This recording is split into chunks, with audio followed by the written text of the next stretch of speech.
Mac में बुलवाना।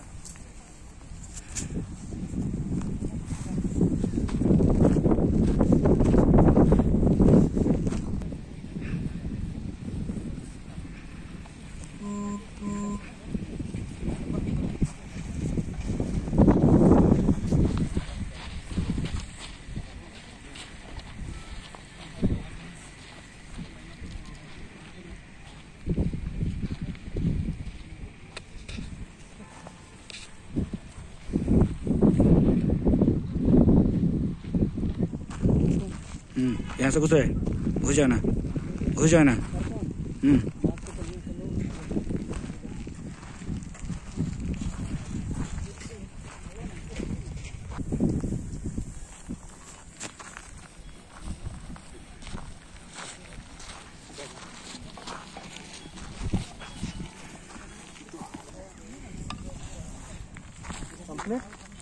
एक second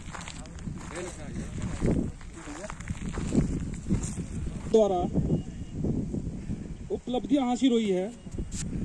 उन्होंने गिनाया है 7 उग्रवादी मारे गए, 2 उग्रवादी पकड़े गए, 4 AK-47 बरामद हुआ और 5 इंसास राइफल नहीं था।